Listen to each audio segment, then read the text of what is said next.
ಜೈ ಭೀಮ್, ನಮಸ್ಕಾರ. ನಾನು ಹಿಂದುಳಿದ ವರ್ಗದ ವೆಂಕಟೇಶ್ ಅಂತ ಮಾತಾಡ್ತಾ ಇದ್ದೀನಿ. ಅವಳಿ ಗ್ರಾಮ ಪಂಚಾಯತಿ ಮಾಜಿ ಅಧ್ಯಕ್ಷರು. ಈಗ ನಮ್ಮ ಧರ್ಮಪತ್ನಿಯಾದ ಸದಸ್ಯರಾಗಿದ್ದಾರೆ.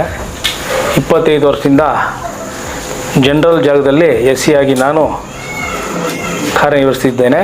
ನನ್ನ ಸ್ನೇಹಿತನು ವೆಂಕಟೇಶ್ CS ವೆಂಕಟೇಶ್ ಅವರು ಹೇಮಗಲ್ ಕ್ಷೇತ್ರದಲ್ಲಿ ಎಲೆಕ್ಷನ್ ನಿಂತಿದ್ದಾರೆ ಅಂತ ತಿಳಿದು ಬಂತು. ನಾನು SC ಆಗಿ ಹುಟ್ಟಿದಾಗಿಂದ ಅವಳಹಳ್ಳಿ ಗ್ರಾಮ ಪಂಚಾಯತಿಯಲ್ಲಿ ವಾಸವಾಗಿದ್ದೇನೆ. ಯಾವುದೇ ನನ್ನ ಜನರಲ್ ಅವರಾಗಿ SC ಅಂತ ನಾನು ಯಾವತ್ತೂ ಕಡೆಗಣಿಸಿಲ್ಲ. ನನ್ನನ್ನು ಅಧ್ಯಕ್ಷರಾಗಿ ಸದಸ್ಯರಾಗಿ ಮಾಡಬೇಕಂತ ಹೇಳಿದ್ರೆ ನಮ್ಮ CS ವೆಂಕಟೇಶ್ ಅವರು ಜನರಲ್ ಅವರು. ಆದ್ರೂ ನನ್ನ ಜಾತಿ ಭೇದ ನೋಡಿದಿರ ನನ್ನನ್ನು ಅಧ್ಯಕ್ಷರು ಮಾಡಿ ಈ ಜನಸೇವೆ ಮಾಡೋಕ್ಕೆ ಬಿಟ್ಟಿದ್ದಾರೆ. ಈ ಸುಳ್ಳು ಸಾಕ್ಷಿಗಳು ನಮ್ಮ ಮುನ್ರಾಜಣ್ಣವರು ಏನು ಹೇಮಗಲ್ ಕ್ಷೇತ್ರದಲ್ಲಿ ನಡೀತಾರೆ ಎಲೆಕ್ಷನ್ ಬಗ್ಗೆ ಮಾತಾಡಿದ್ದಾರೆ, ಅದೆಲ್ಲ ಸುಳ್ಳಾಗಿದೆ. ವೆಂಕಟೇಶ್ ಬಗ್ಗೆ ಯಾಕೆ ಈ ಥರ ಮುನ್ರಾಜ ಮಾತಾಡೋದು ಅನ್ನೋದು ಗೊತ್ತಿಲ್ಲ. ಅಲ್ಲಿ ಹೇಮಗಲ್ ಕ್ಷೇತ್ರದಲ್ಲಿ ನಿಂತಿರೋದಕ್ಕೆ ಅವಳಹಳ್ಳಿಗೂ ಪಂಚಾಯತಿಗೂ ಸಂಬಂಧನೇ ಇಲ್ಲ. ಅಲ್ಲಿ ಹೋಗಿ ಯಾಕೆ ಈ ಥರ ಮಾತಾಡಿದೆ ಅನ್ನೋದು ಗೊತ್ತಾಗ್ತಾ ಇಲ್ಲ. ಮುನ್ರಾಜು ಅಲ್ಲ, ಅವನಿಗೆ ಯಾರು ಏನು ಅಂಶ ಕೊಟ್ಟಿದ್ದಾರೋ ಗೊತ್ತಿಲ್ಲ. ಈ ರೀತಿ ಅವನು ಅಪಪ್ರಚಾರ ಮಾಡಿದ್ದಾನೆ, ಅದು ಸರಿಯಿಲ್ಲ ಅಂತ ನಾನು ಹೇಳಿದ್ದೀನಿ. ವೆಂಕಟೇಶ್ ಅವರು ಯಾವುದೇ ದಲಿತ ಸಮಾಜವನ್ನು ಯಾವತ್ತೂ ಕಣಗಾಣಿಲ್ಲ. ಇದು ಏಳೂರಿಗೂ ಗೊತ್ತು. ಏಳೂರು ಅಧ್ಯಕ್ಷನಾಗಬೇಕಂತ ಒಂದು SC ಹುಡುಗ ಎಷ್ಟು ಸಹಾಯ ಮಾಡಿರ್ತಾರೆ, ಯಾರು ನಮ್ಮನ್ನು ಅದನ್ನು ಕಣ್ಗಂಡಿಲ್ಲ, ಯಾರಿಗೂ ಅವರು ತೊಂದರೆನೂ ಮಾಡಿಲ್ಲ. ದಯವಿಟ್ಟು ನೀವು ಒಳ್ಳೆಯ ವ್ಯಕ್ತಿನ ಹೇಮಗಲ್ ಕ್ಷೇತ್ರದಲ್ಲಿ ಓಟು ಕೊಟ್ಟು ಗೆಲ್ಲಿಸಿ ಅಂತ ಹೇಳ್ಬಿಟ್ಟು ನಾನು ಕೇಳ್ಕೊತೀನಿ. ವೆಂಕಟೇಶ್ ಅಂತ, ನಾನು ಅವಳಿ ಗ್ರಾಮ ಪಂಚಾಯತಿ ಮಾಜಿ ಅಧ್ಯಕ್ಷರು. ಏನಿದೆ ನೋಡಪ್ಪ.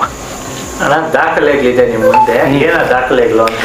ಇನ್ನೊಂದು ವಿಷಯ, ಸುಳ್ಳು ದಾಖಲೆಗಳನ್ನು ಏನೋ ಮಾಡ್ತಾರೆ ಅಂತೇಳಿ ಸುಳ್ಳು ದಾಖಲೆ ಮಾಡ್ಕೊಂಡ್ರವರು ಮುನ್ರಾಜ್ ಅವರೇ.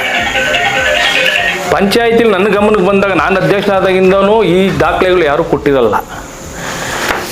RTNಲ್ಲಿ ತಗೊಂಡಿದ್ದಾರೆ, ಪಂಚಾಯತಿಯವ್ರು ತಗೊಂಡಿದ್ದಾರೆ, ನನಗೆ ಸಿಕ್ತು. ನಾನು ತುಂಬ ಬೇಜಾರಾಯಿತು CS ವೆಂಕಟೇಶ್ ಅವ್ರ ಬಗ್ಗೆ. ಇವರು ಈ ಥರ ನಮ್ಮ ಮುನ್ರಾಜ್ ಈ ಥರ ಯಾಕೆ ಈ ಥರ ಮಾತಾಡ್ದ ಅಂತ ಹೇಳ್ಬಿಟ್ಟು.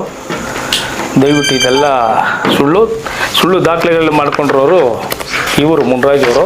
ಅವರಿಗೆ ಇರೋಕ್ಕೆ ಜಾಗ ಕೊಟ್ಟಿದ್ದಾರೆ ಗ್ರಾಮಸ್ಥರು. ಅಲ್ಲಿ ಇವರು ವಲಸೆ ಜನಗಳು, ಅಲ್ಲಿನವರಲ್ಲ. ಅಲ್ಲ, ಇಲ್ಲಿ ಬಂದು ಈಗ ಮಾಜಿ ಜಿಲ್ಲಾ ಪಂಚಾಯತ್ ಅಧ್ಯಕ್ಷ CS ವೆಂಕಟೇಶ್ ಅವ್ರ ಬಗ್ಗೆ ಅಪಪ್ರಚಾರ ಮಾಡ್ತಾ ಇದ್ರಲ್ಲ, ವಿರೋಧ ಪಕ್ಷದವ್ರ ಹತ್ರ ಇರ್ಬೋದು, ವಿರೋಧ ಪಕ್ಷದ ಹತ್ರ ಅಮೌಂಟ್ ತಗೊಂಡಿರ್ಬೋದು ಅವರು, ಅದು ನಮಗೆ ಗೊತ್ತಿಲ್ಲ. ಅದು ಬಟ್ CS ವೆಂಕಟೇಶ್ ಬಗ್ಗೆ, ದಲಿತರ ಬಗ್ಗೆ ಅವ್ರು ಮಾತಾಡಿ ಹಂಗೆ ಮಾಡಿಬಿಡ್ತಾರೆ, ಹಂಗೆ ಮಾಡಿದ ಎಲ್ಲ ತಪ್ಪು. ದಲಿತರಿಗೆ ತುಂಬ ಸಹಾಯ ಮಾಡಿದ್ದಾರೆ ವೆಂಕಟೇಶ್ ಅವರು. ಅವ್ರು ಹೇಳಿರೋದು ನಮಗೆ ನಮ್ದಿರೋದು ಏಳೂರು, ಅವಳ್ಳಿ ಗ್ರಾಮ ಪಂಚಾಯತ್ 7 ಇರುತ್ತೆ. ಚಿಮ್ಸಂದ್ರ, ಅವಳಹಳ್ಳಿ, ಕಿತಕನೂರು, ಸೊನ್ನೇನಹಳ್ಳಿ, ವೀರೇನಹಳ್ಳಿ, ಇಷ್ಟು ಊರಿಗೆ ಚೇರ್ಮನ್ ಮಾಡಬೇಕು ಅನ್ನೋ ದಲಿತ ಸಮಾಜ. ಎಷ್ಟು ಜನರು ಯಾವತ್ತೂ ಅಲ್ಲಿರೋರು ಯಾರೂ ನಮಗೆ ತೊಂದರೆ ಕೊಟ್ಟಿಲ್ಲ. ಇವರು ನಮ್ಮ ಮುನ್ರಾಜ್ ಅವರು ಏನೋ ಮಿಸ್ ಮಾಡ್ಕೊಂಡು ಅವರು ಪ್ರಚಾರ ಮಾಡಿದ್ದಾರೆ. ದಯವಿಟ್ಟು ಹೇಮಗಲ್ ಕ್ಷೇತ್ರ ಕೈ ಮಾಡಿ ಕೇಳ್ಕೊತಾ ಇದೆ, ವೆಂಕಟೇಶ್ ಅವ್ರಿಗೆ ಮತ ಕೊಟ್ಟು ಗೆಲ್ಲಿಸಿ. ಇದು ಈಗ ಅಪಪ್ರಚಾರ CS ವೆಂಕಟೇಶ್ ಅವರಿಗೆ ಅಪಪ್ರಚಾರ ಮಾಡಿದಾರಲ್ಲ, ಅವ್ರ ಕ್ಯಾರೆಕ್ಟರ್ ಹೆಂಗೆ ಅಲ್ಲಿ ಅವರಲ್ಲಿ ಹೇಳ್ತಾ ಇದ್ದೀನಲ್ಲಣ್ಣ, ಅವ್ರ ಕ್ಯಾರೆಕ್ಟ್ರು ಗೋಲ್ಡ್. ಅವರು ಯಾರು ಹಿಂದುಳ್ಳ ಮನುಷ್ಯನಿಗೆ ಯಾವತ್ತೂ ತೊಂದರೆ ಕೊಟ್ಟಿಲ್ಲ, ಜೊತೆಯಲ್ಲಿ ಇಟ್ಕೊಂಡು ಕುಂದಿಸ್ಕೊಳ್ತಾರೆ ಅವರು. ನೀನು SC ಅಂತ ಯಾವತ್ತೂ ಅವ್ರು ಭೇದ ಭಾವ ಮಾಡಿಲ್ಲ. ಅಷ್ಟು ನನ್ನ ಕ್ಲಾಸ್ಮೇಟು ಅವರು. ಹಿಂದುಳಿದ ವರ್ಗ ನಮ್ಮ ಅವ್ರ ತಂದೆ ಕಾಲದಿಂದ ಅವರು ಯಾವತ್ತೂ ಹಿಂದುಳಿದವ್ರನ್ನ ಭೇದ ಭಾವ ಮಾಡಿಲ್ಲ. ಅವರು ಜಾತಿ ಭೇದ ತರಬಾರ್ದು, ಎಲೆಕ್ಷನ್ ನಡಿಬೇಕಷ್ಟೇ, ಭೇದ ಭಾವ ಮಾಡಬಾರ್ದು. ಸರ್, ಮುನ್ರಾಜ್ ಇರೋದು ಅವಳಹಳ್ಳಿ. ಹೇಮಗಲ್ಗೆ ಬಂದು ಮಾತಾಡೋ ಪರಿಸ್ಥಿತಿನೇ ಮುನ್ರಾಜ್ಗಿಲ್ಲಲ್ಲ ಸರ್. ಅವನೆಲ್ಲಿ ಇರೋದು, ಇವರೆಲ್ಲಿ ಯಾಕೆ ಹಿಂಗೆ ಮಾತಾಡೋದು ಅನ್ನೋದೇ ನಮ್ಮ ಮುನ್ರಾಜ್ ಗೊತ್ತಾಗ್ತಾ ಇಲ್ಲ ನನಗೆ. ಮುನ್ರಾಜ್ಗೆ ಆಶ್ರಯ ಕೊಟ್ಟಿರೋದೇ ಅವಳಹಳ್ಳಿ ಜನರಲ್ ಸಮಿತಿ ಅವರು. ಅಲ್ಲಿ ನೋಡ್ಕೊಂಡಿರೋರು ಇಲ್ಲಿ ಬಂದು ವೆಂಕಟೇಶ್ವರ ಮೇಲೆ ಅಪಪ್ರಚಾರ ಮಾಡ್ತಾನೆ ಅಂತ ಹೇಳಿದ್ರೆ ಯಾರು ಅವ್ನಿಗೇನೋ ಅಂಶ ಕೊಟ್ಟಿರ್ಬೋದೇನೋ, ಇದು ಅವನಿಗೆ ಗೊತ್ತು. ತಮಗೂ ವೆಂಕಟೇಶ್ ಅವರೇ ಹೇಳಿ ಮಾಡಿಸಿರ್ಬೋದಲ್ವಾ? ಇಲ್ಲ, ನನ್ನ ಕ್ಲಾಸ್ಮೇಟ್ ಅವರು. ನಾನು ಅವಳಹಳ್ಳಿ ಮನುಷ್ಯ.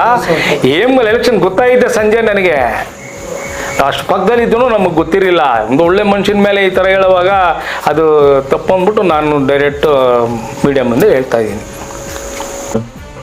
ಇದು ಅವ್ರ ಗುಂಡ್ರಾಜನ್ ಅವರು ದಲಿತ ರಾಷ್ಟ್ರೀಯಗಳೆಲ್ಲ ಕಬಳಿಸ್ಕೊಂಡು ಎಲ್ಲ ಲೂಟಿ ಹೊಡೆದು ಆ ದುಡ್ಡು ತಂದು ಎಲೆಕ್ಷನ್ ಮಾಡ್ತಾ ಇದ್ದಾರೆ ಅಂತ ಹೇಳಿದಾನೆ. ಇಲ್ಲ ಯಾವ ದಲಿತರಿಗೂ ಅವ್ರು ಮೋಸ ಮಾಡಿಲ್ಲ. ನಮ್ಮ ಪಂಚಾಯತಿಯಲ್ಲಿ ಯಾರಿಗೂ ತೊಂದರೆ. ಎಮ್ಗಲ್ 20 ವರ್ಷ ಆಗಿದೆ. ಯಾರು ಇದ್ರೆ ಅವ್ರು ಹೇಳ್ಬೋದಲ್ಲ, ಎಮ್ಗಲ್ ಅವ್ರು ಹೇಳ್ಬೋದಲ್ವಾ? ಎಮ್ಗಲ್ ಮನುಷ್ಯ ಯಾರು ಹೇಳ್ದಿರಾ ಅವಳಿಂದ ಬಂದು ಇಲ್ಲಿ ಹೇಳೋ ಪರಿಸ್ಥಿತಿ ಯಾರನ್ನ ಇತ್ತಾ ಹೇಳಿದ? ಮುಂದಾಜ್ ಬಂದು ಅವಳಲ್ಲಿ ಎಮ್ಗಲಲ್ಲಿ ವೆಂಕಟೇಶ್ ಅವರು ಬಂದ್ಬಿಟ್ಟು ಎಲೆಕ್ಷನ್ ಇದ್ರು. ಅಲ್ಲಿಂದ ಬಂದು ಬುದ್ಧೇಶ್ವರ ತಾನೆ ಮುಂದಾಜ್ ಅವರು ಹೇಳಿದ್ದಾರೆ. ಉದ್ದೇಶಪೂರ್ವಕವಾಗಿ ವಿರೋಧ ಪಕ್ಷದವ್ರ ಹತ್ರ ಕಮಿಟ್ ಆಗಿ ಈ ತರ ಮಾತಾಡಿ. ಹೌದು, ನಮ್ಮ ಮುಂದೆ ಆ ಥರನೆಲ್ಲ ಏನೋ ಯಾಕೆ ಈ ಥರ ಮಾಡ್ಕೊಂಡಂತ ಅವನಿಗೆ ಗೊತ್ತು. ನಾವೇನು ಅದನ್ನ ಮಾತಾಡ್ಸ್ಲಿಕ್ಕೆ ಹೋಗ್ಲಿಲ್ಲ. ಇಲ್ಲ, ನಾನು ಮಾತಾಡ್ಸೋಕ್ಕಾಗಿಲ್ಲ. ಅವನು ನಮ್ಗೆ ಡೈಲಿ ಬೆಳಗ್ಗೆ ಸಾಯಂಕಾಲ ಮಕ್ಕ ನೋಡಾರೆ. ಬಟ್ CS ವೆಂಕಟೇಶ್ ಮೇಲೆ ಹೇಳಿರೋದು ಘೋರ ತಪ್ಪು. ಇದು ಯಾವ SC ಹಿಂದುಳಿದವ್ರಿಗೆ ವೆಂಕಟೇಶ್ ಯಾವತ್ತೂ ತೊಂದರೆನೂ ಮಾಡಿಲ್ಲ. ಇಲ್ಲಾಂದ್ರೆ ಎಮ್ಗಳಲ್ಲಿ 20 ವರ್ಷ ಅವರು ಸೇವೆ ಮಾಡ್ತಾ ಇರಲಿಲ್ಲ.